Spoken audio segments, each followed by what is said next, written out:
ఒక అడవిలో చెట్టు మీద తుని పిచ్చుక హంస స్నేహితులుగా ఉండేవి. అదే చెట్టు మీద ఒక ఉడత కూడా ఉంటుండేది. కానీ ఉడత నల్లగా ఉండటంతో తుని పిచ్చుక హంస ఎప్పుడూ ఉడతను అవమానిస్తూ ఉండేవి. ఉడత మాత్రం పక్షులు రెండు ఎంత అవమానించినా వాటితో కలిసిపోవాలని అనుకుంటూ వాటి వెంటే ఉంటూ ఉండేది.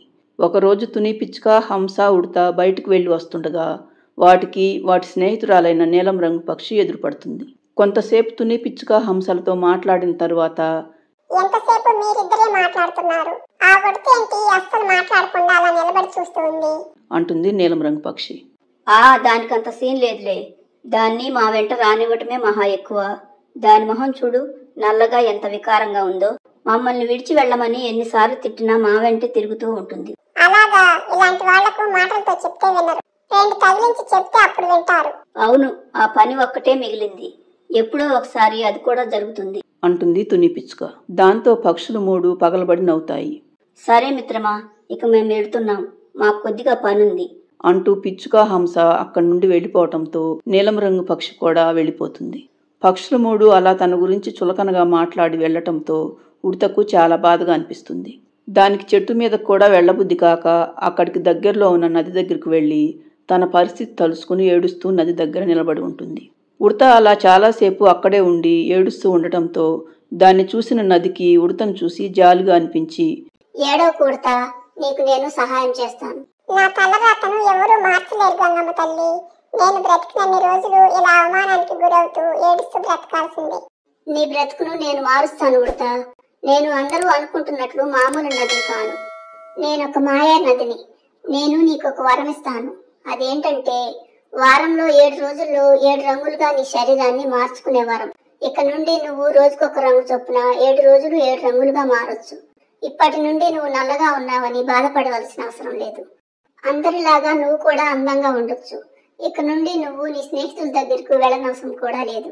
ఈ పక్కనే ఉన్న చెట్టు మీదనే దాని పండ్లను తింటూ ఉండు. నీకు మాట్లాడాలని అనిపించినప్పుడు వచ్చి నాతో మాట్లాడు. రేపు ఉదయం నుండి నీ శరీరం రంగులు మారటం మొదలవుతుంది. ఇక వెళ్ళి ఆ చెట్టు మీద విశ్రాంతి తీసుకో అని నది మాట్లాడటం ఆపేస్తుంది. ఉడత మాత్రం నది మాట్లాడిందంతా నమ్మలేనట్లుగా చూస్తూ ఉంటుంది. తరువాత నది చెప్పినట్లుగానే ఉడత చెట్టు ఎక్కి రాత్రంతా చెట్టు మీదనే ఉంటుంది.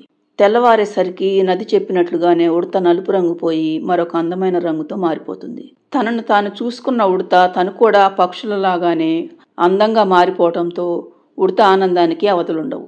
మరోవైపు తుని పిచ్చుక హంస రాత్రంతా ఉడత చెట్టు దగ్గరికి రాకపోవటంతో నిన్న తాము మాట్లాడిన మాటలకు బాధపడి ఎటూ వెళ్ళిపోయి ఉంటుంది అనుకుని, ఏదేమైనా ఆ ఉడత పీడ వదిలిపోయిందనుకుని సంతోషపడుతూ ఉంటాయి. అవి మాట్లాడుకుంటూ ఉండగానే ఉడత అక్కడికి వస్తుంది. ఉడతను చూడగానే పక్షులు రెండు ఆశ్చర్యంతో, ఎవరు నువ్వు? చాలా అందంగా ఉన్నావు. ఆ నల్ల ఉడత కోసం వచ్చావా? అది నిన్నటి నుండి ఇక్కడ లేదు. ఎక్కడికి వెళ్ళిందో ఏమిటో. నేను మిత్రులారా మీ వెంట పడి తిరిగి నల్ల ఉడతను. నా రంగు మారిందంటే ఇక నుండి నేను ఈ చెట్టు మీద ఉండను, వేరే చోట ఉండబోతున్నాను. నేను ఆ విషయం మీకు చెబుదామని వచ్చాను. సరే, ఇక నేను వెళ్తున్నాను అంటుంది ఉడత. ఉడత అలా చెప్పటంతో పక్షులు రెండు ఆశ్చర్యంతో పాటు ఉడతను చూసి చాలా అసూయపడతాయి. ఏంటి, నువ్వు చెప్పేదంతా నిజమా? అసలు ఎలా జరిగింది? అంత నల్లగా ఉన్న నువ్వు ఇంత అందంగా ఎలా మారావు అని అడుగుతుంది తుని పిచ్చుక. ఉడత జరిగిన విషయం మొత్తం చెప్పి, ఆ నది దగ్గరే ఒక పండ్ల చెట్టు ఉంది. నన్ను నది ఆ చెట్టు మీదనే ఉండమని చెప్పింది. అంతేకాదు, నేను వారంలో 7 రోజులు 7 రంగులుగా మారతానట. నువ్వు చెప్పేదంతా వినటానికి మేమేమన్నా పిచ్చివాళ్ళం అనుకున్నావా? అబద్ధాలు చెప్పినా నమ్మేలా ఉండాలి. నిజం మిత్రమా, కావాలంటే రేపు ఉదయం మీరు చెట్టు దగ్గరికి వచ్చి చూడండి, మీకే తెలుస్తుంది అంటూ ఉడత అక్కడి నుండి వెళ్ళిపోతుంది. దాంతో తుని పిచ్చుక హంసలకు ఉడత చెప్పింది నిజమో కాదో తెలుసుకోవాలని అనిపిస్తుంది. మరుసటి రోజు అవి రెండు ఉడత చెప్పిన చెట్టు దగ్గరికి వచ్చేసరికి ఉడత అంతకు ముందు రోజు ఉన్న రంగు కాకుండా మరో రంగుతో ఉంటుంది. పక్షులు రెండింటిని చూడగానే ఉడత, రండి మిత్రులారా, నా మాటలు నిజమా కాదా అని తెలుసుకోవటానికే వచ్చారు కదూ. మీరు ఇప్పటికైనా నా మాటలు నమ్ముతారా? నమ్ముతాం ఉడతా. అంతేకాదు, ఇక నుండి నీతో మేము చాలా స్నేహంగా ఉంటాము. మమ్మల్ని కూడా ఈ చెట్టు మీద నీతో పాటు ఉండనివ్వవా అని పక్షులు రెండు అడగటంతో, మీరు నన్ను వద్దనుకున్నా కానీ నేను ఎప్పుడు మిమ్మల్ని వద్దని అనుకోలేదు. తప్పకుండా ఉండండి, నేను బయటకు వెళ్ళి వస్తాను. మీరిద్దరూ చెట్టు మీద పండు తిని ఇక్కడే ఉండండి అని చెప్పి వెళ్ళిపోతుంది ఉడత. ఉడత వెళ్ళిన తరువాత తుని పిచ్చుక హంసతో, చూసావా మిత్రమా, నల్లగా వికారంగా ఉండే ఆ ఉడతకు ఎంత అదృష్టం పట్టిందో. మనము ఉన్నామెందుకు, ఎప్పుడూ ఒకటే రంగు. అదే ఆ ఉడత 7 రోజులు 7 రంగులుగా మారుతుందట. ఉడత బయటికి వెళ్లి వచ్చేసరికి మనం కూడా నది దగ్గరికి వెళ్లి ఆ రంగుల మంత్రాన్ని తెలుసుకుందాం. అప్పుడు మనం కూడా రోజుకొక రంగు మారొచ్చు. సరిగ్గా నేను కూడా అదే అనుకుంటున్నాను మిత్రమా. నది దగ్గరికి వెళదాం పద.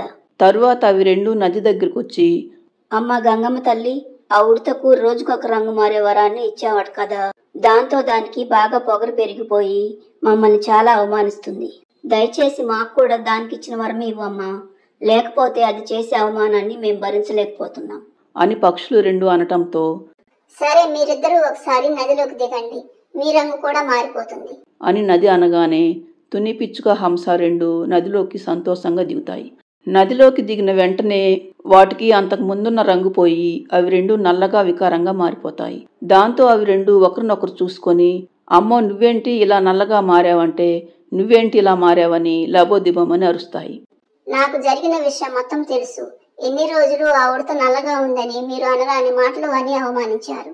అయినా ఆ ఉడత దయతలిచి మిమ్మల్ని తనతో పాటు ఉండటానికి ఒప్పుకుంది. కానీ దాని మీద అసూయతో మీరిద్దరూ మళ్ళీ నా దగ్గరకు వచ్చి అబద్ధాలు చెప్పారు. అందుకే మీకు శిక్ష. ఇక ఎప్పటికీ మీరు ఇలా నల్ల రంగుతోనే ఉండండి అంటూ నది మాట్లాడటం ఆపేస్తుంది. దాంతో తుని పిచ్చుక హంస తమ దుష్టబుద్ధికి సరైన శిక్ష పడిందనుకుని బావురుమని ఏడుస్తూ అక్కడి నుండి వెళ్ళిపోతాయి. ఫ్రెండ్స్, ఈ స్టోరీ నచ్చితే లైక్ చేయండి, మన ఛానల్ను సబ్స్క్రైబ్ చేసుకోండి.